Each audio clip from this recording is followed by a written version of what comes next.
Women's big bash league 2025-26 के इस season में मैच नंबर 18 जो कि ब्रिस्बेन हीट और सिडनी थंडर के बीच में खेला जाएगा एलन बॉर्डर फील्ड ब्रिस्बेन के मैदान पर। वहां तक आते आते अगर हम बात करें तो ब्रिस्बेन हीट की जो टीम है 3 मुकाबले ऑलरेडी इस टूर्नामेंट के अंदर खेल चुके हैं, 3 के तीनों गंवा चुके हैं और पॉइंट्स टेबल में सबसे नीचे है। और वहीं पर बात करें सिडनी थंडर की टीम तो ये पॉइंट्स टेबल में नीचे से सेकंड बेस्ट है, 4 मुकाबले खेल करके केवल 1 मैच जीती है और वो भी लास्ट वाला मैच ये टीम जीत करके यहाँ पर पहुंची है 9 विकेट से 1 साइडर। लेकिन उसके पहले के सारे मुकाबले ये टीम हारी। लेकिन पिछले मैच में जिस तरीके से इन्होंने वापसी करी, क्या उसको ये कंटिन्यू कर पाएंगे और ब्रिस्बेन को उनके होम ग्राउंड पर हरा पाएंगे या नहीं ये सारी टीम, इनकी सारी की सारी प्लेयर मिल करके, उसके बारे में सवाल का आंसर लेने की कोशिश हम करेंगे इस वीडियो के अंदर, जिसमें हर एक प्लेयर के बारे में डिटेल एनालिसिस ना सिर्फ हम करेंगे बल्कि क्लियर कट आपको मैं आंसर भी दूंगा कि किसको किस तरीके की टीम के लिए अपनी टीम में आपको रखना है, कौन सी ट्रम्प पिक्स होंगी और जो ट्रम्प पिक्स हैं उनको कब अपनी टीम में लेके जाना है, और जो सेफर पिक्स हैं जिनको अपनी टीम में लेके जाना ही जाना है वो कौन सी नाम होंगी। पूरा डिटेल इस वीडियो के अंदर आपको देखने को मिलेगा। बाकी जैसे मैंने बताया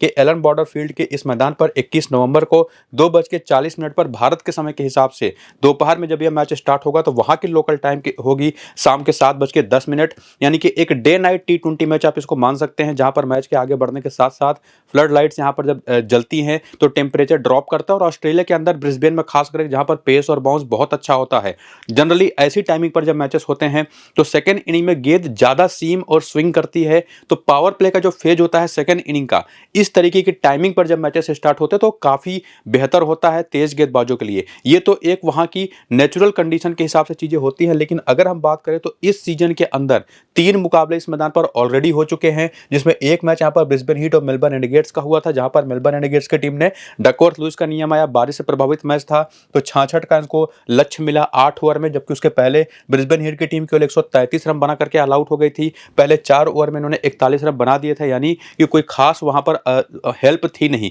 तेज गेंदबाजों के लिए पहले 4 ओवर में। लेकिन चूंकि बारिश आई, बारिश से प्रभावित मैच था, तो वहां पर मेलबर्न रेनेगेड्स के लिए मैच काफी आसान हो गया। 8 ओवर में इनको 66 रन बनाने थे, जो कि इन्होंने 7 ओवर 3 गेंद में बना दिया और मैच को जीत लिया। लेकिन जब सेकंड मैच इस मैदान पर खेला गया वही 9 नवंबर को ही, तब यहां पर हमने क्या देखा कि सिडनी थंडर ने 181 रन बना तो दिए 8 विकेट के नुकसान पर, लेकिन वो स्कोर भी होबार्ट हरिकेन्स की टीम ने बड़ी इजीली चेज किया। 182 रन बना करके 4 विकेट पर 2-2 विकेटें पेस और स्पिन को गई। लेकिन पावर प्ले की जो शुरुआत रही थी, जैसे मैंने आपको बताया ना कि जैसे जैसे यहाँ पर दिन ढलता है, टेम्परेचर ड्रॉप करता है, पावर प्ले के दौरान तेज गेंदबाजों के लिए हेल्प यहाँ पर बढ़ती है। वो चीज हमने इस मैच में भी देखा। लेकिन ओवरऑल बैटिंग कंडीशन बहुत अच्छी थी और ये दिन का मैच था। लेकिन आज का जो मैच होगा सेकंड इनिंग खास करके वो रात के टाइम पर खेला जाएगा। और एक और मैच यहाँ पर जो लास्ट वाला खेला गया वहां पर 172 का स्कोर डिफेंड हुआ, जहां पर सेकंड इनिंग का पावर प्ले एक बार फिर से सबसे बड़ी भूमिका निभाता दिखाई पड़ा ब्रिस्बेन हीट के खिलाफ। पर्थ स्कॉचर्स की टीम ने उस मैच को जीता था। तो इस तरीके की कंडीशन में जबकि दिन के मुकाबले भी हों तो सेकंड इनिंग का पावर प्ले यहाँ पर बहुत यूजुअली देखे तो इंपॉर्टेंट होता है, तो निश्चित तौर पर रात में तो और इंपॉर्टेंट होगा।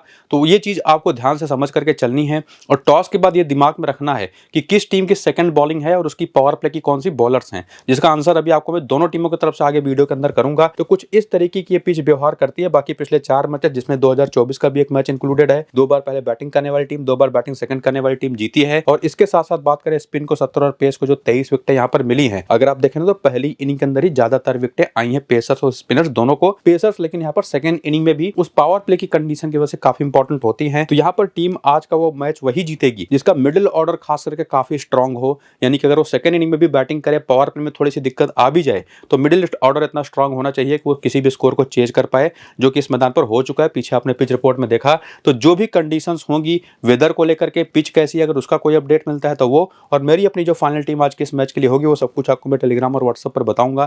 तो दोनों को जाकर के ज्वाइन करिए। लिंक आपको डिस्क्रिप्शन में और कमेंट बॉक्स में जो पिन किया हुआ कमेंट है इसी वीडियो के, वहां पर देखने को मिल जाएगा। फिलहाल आगे आइए और देखिए यहाँ पर ब्रिस्बेन हीट की टीम का प्लेइंग इलेवन और बैटिंग ऑर्डर, जहां पर ग्रेस हैरिस और चार्ली नॉट ने पिछले मैच में ओपन किया था। जेमाइमा नंबर 3 पर आई थी, जेस जोनासन कप्तान नंबर 4 पर, उसके बाद चिनेल हेनरी है, नारायण डी क्लर्क है, जॉर्जिया रेडमैन जो पहले ओपन करती थी अब वो आ रही है इतना नीचे बैटिंग करने, विकेट कीपिंग भी करती हैं। इसके बाद मिकेला रिंगली है, सिएना जिंजर ऑलराउंडर दाहिने हाथ की तेज गेंदबाज, बाकी निकोला हैंकॉक और लूसी हैमिल्टन। और इस टीम की जो सबसे बड़ी कमजोरी है ना, एक तो यह कि इनके पास नारायण डी क्लर्क है लेकिन इनसे बॉलिंग नहीं करा रहे अच्छे से, बाकी जो बॉलर्स हैं वो उतने अच्छे फॉर्म में है नहीं, और साथ ही साथ इनका बैटिंग ऑर्डर वो बहुत ज्यादा अनस्टेबल स्टेबल है। इनकी तरफ से नडाइन डी क्लर्क ने भी ओपन कर दिया है। चिनल हेनरी इसके पहले और ऊपर बैटिंग करने आ चुकी हैं। चार्ली नॉट तो ओपन कर ही रही है, जो कि जनरली लोअर ऑर्डर की बैटर है। ग्रेस हैरिस जब से इंजरी की वजह से वापसी की है, तब से इन्होंने थोड़ा सा स्टेबल टॉप ऑर्डर को किया जरूर है। बाकी बेंच अगर आप देखें तो आपके सामने है। और बॉलिंग जैसा मैंने आपको बताया कि इस टीम की एक कमजोरी है बैटिंग के साथ साथ, तो उसमें अगर आप देखें तो लूसी हैमिल्टन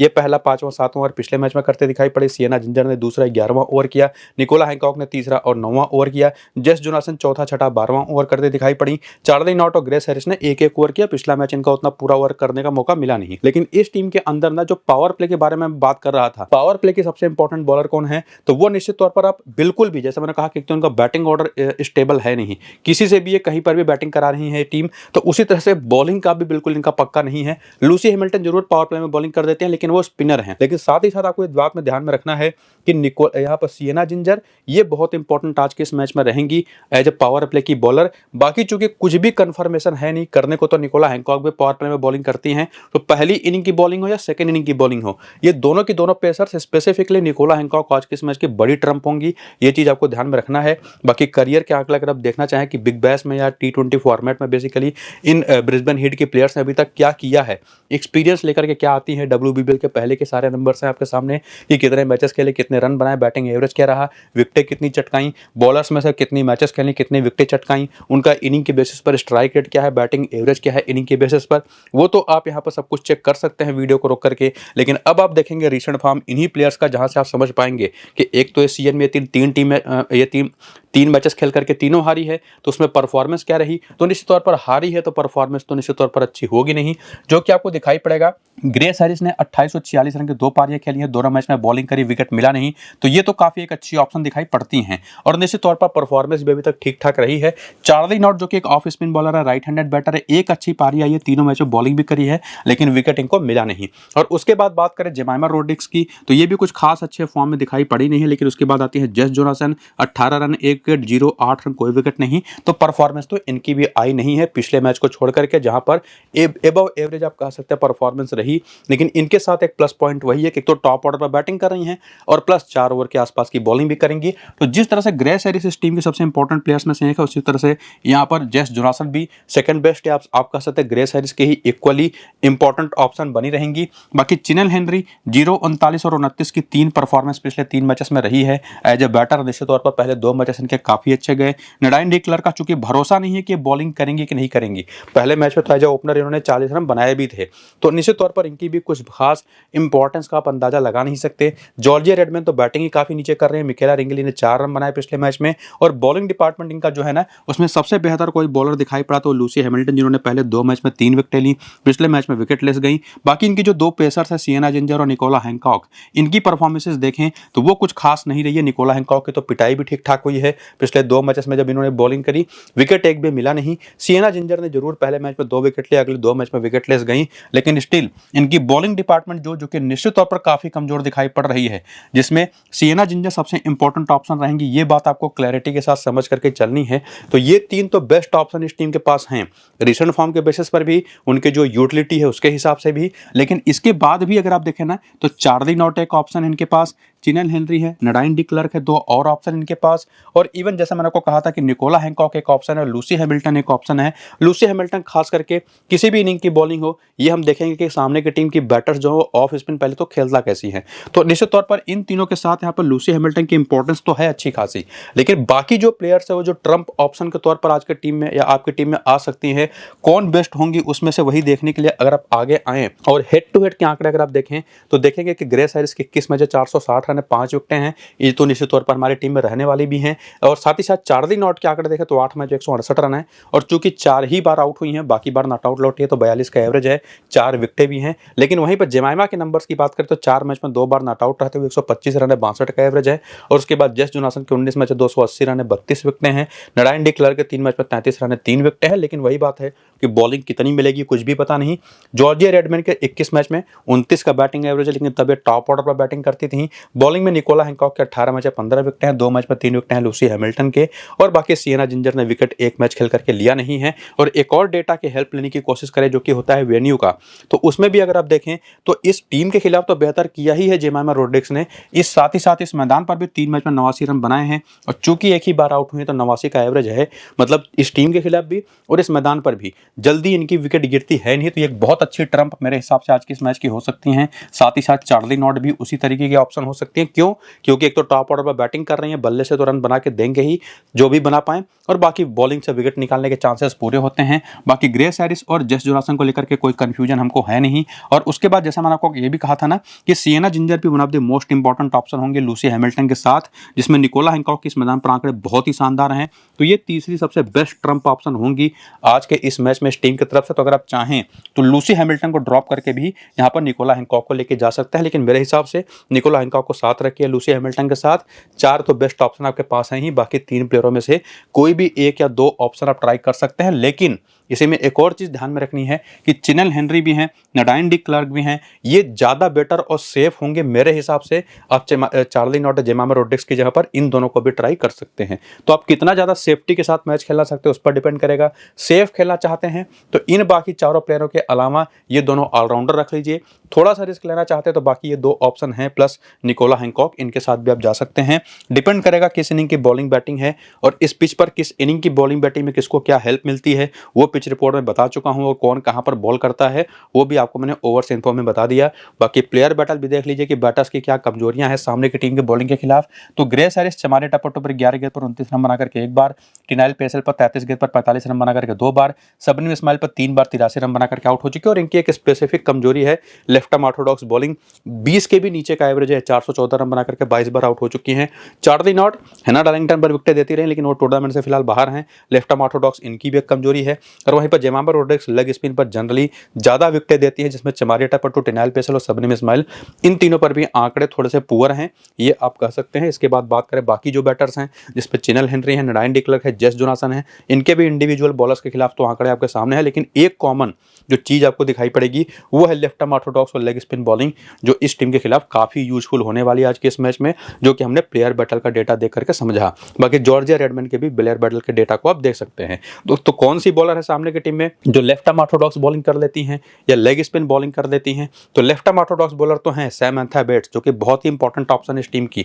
लेकिन लेग स्पिन बॉलर कोई ऑप्शन आपको देखने को मिलेगा नहीं, जिसमें जॉर्जिया वॉल और चमारिया टपट्टो अपने बैटिंग के साथ साथ ऑफ स्पिन बॉलिंग भी करते दिखाई पड़ेंगे। और ये 2 तो ऐसे प्लेयर है ना जिनको आप स्ट्रेट अवे कप्तान और कप्तान भी बना सकते हैं, जिसमें तहलिया विल्सन ने पिछले मैच में शानदार एक पारी खेली, विकेट कीपर बैटर हैं, ओपन करती हैं, फीबल स्पीड कप्तान है, हेदर नाइट है, लॉरा हैरिस और अनिका ले रॉयट का तो कोई खास इंपॉर्टेंस है नहीं।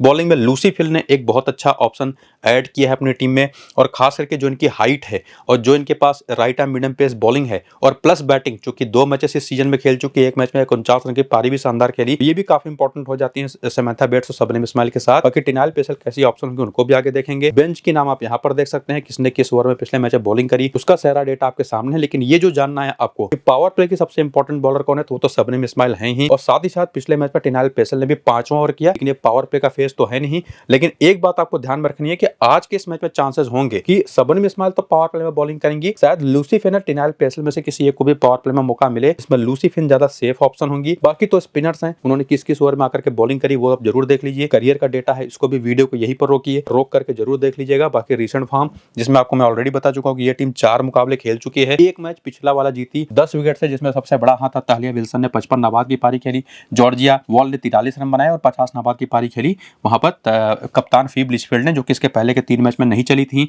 इवन तहलिया विल्सन ने ठीक ठाक पारियां खेली थी, लेकिन बड़ी पारी नहीं आई थी। जॉर्जिया वॉल ने तो निश्चित तौर पर एज ऑलराउंडर अपनी यूटिलिटी साबित करी है, बहुत बड़े नंबर्स में आपको दिखाई नहीं पड़ेंगे, लेकिन फिर भी ये जो तीनों प्लेयर है इस टीम के ना one of the safest option है, जिनको आप सीधे टीम में लेके जा सकते हैं। और उसके बाद आती हैं हेदर नाइट, चमारिया टपट्टो, लॉरा हैरिस और अनिका ले रॉयट, 4 ऐसी ऑप्शन जिसमें स्ट्रेट अवे चमारिया टपट्टो भी one of the safest option हो जाती हैं, जिनके बैटिंग में नंबर आया तो निश्चित तौर पर बल्ले से तो रन बना के देंगे। देंगी, बॉलिंग तो आपको पक्के तौर पर 3 से 4 ओवर करके देंगी। ये चौथी बेस्ट ऑप्शन बन जाती है। बाकी लूसी फिन के बारे में आपको मैं ऑलरेडी डिस्कस कर चुका हूं कि अपनी कराइटा मीडियम पेस बॉलिंग खास करके इस पिच पर और साथ ही साथ अपनी बैटिंग एबिलिटी की वजह से one of the most important option हो जाती हैं।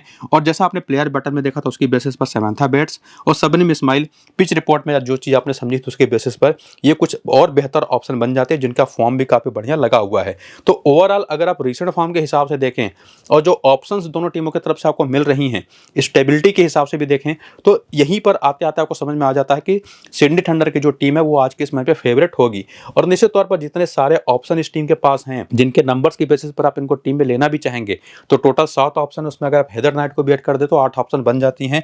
तो ये भी इस टीम को काफ़ी स्ट्रांग बनाता है। बाकी देखना पड़ेगा कि हेड टू हेड में क्या आंकड़ा है तो वो भी आप देख सकते हैं जिसमें जॉर्जिया वॉल के 3 मैच 84 रन 28 का एवरेज है, तालिया विल्सन के 14 मैच केवल 192 रन है। इसके बाद फीव लिचफील्ड के 14 मैच 328 रन है और हेड टू हेड वहीं हेदर नाइट का 23 का एवरेज है। चमारी टपट्टू के 10 मैच में 29 का एवरेज है, 3 विकेटें हैं। बाकी 2 खिलाड़ी उतनी इंपॉर्टेंट है नहीं। बॉलिंग में देखेंगे तो टिनाइल पेसल कुछ खास कर नहीं पाई हैं। सबनीम इस्माइल के 11 मैच में 9 विकेटें हैं। समंथा बेट्स खेली नहीं इस टीम के खिलाफ और बाकी लूसी फिन ने 1 मैच खेली है, कोई विकेट नहीं है। और इस मैदान पर परफॉर्मेंस देखें तो यहाँ पर भी सबनीम इस्माइल के 4 मैच में 2 विकेटें हैं, टिनाइल के 4 मैच में 1 ही विकेट है।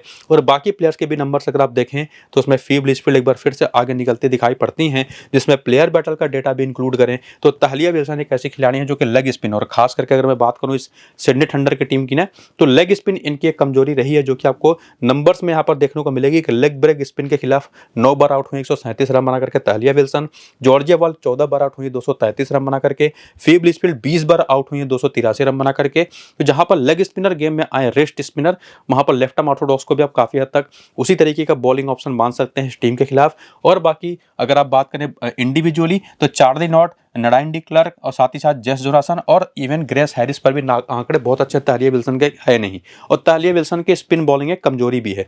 बाकी जॉर्जिया वॉल भी जेस जोनासन और निकोला हैंकॉक पर सस्ते में आउट होती रही हैं। फीव लिचफील्ड की बात करें तो ये भी चार्ली नॉट पर 2 बार लेकिन 64 रन बना करके, लेकिन वहीं पर जेस जोनासन और निकोला हैंकॉक पर आंकड़े इनके भी खराब हैं।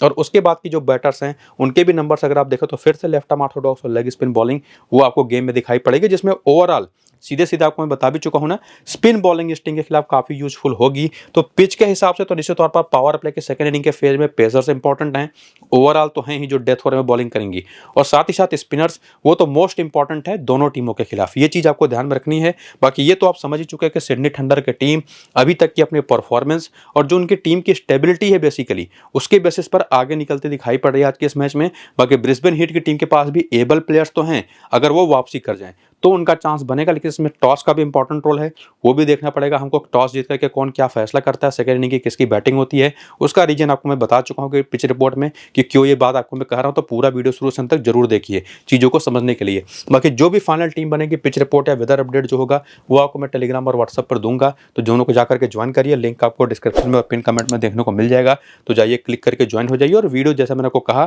फिर से कह रहा हूँ कि पूरा देखिए। फिलहाल चलते हैं, नमस्कार।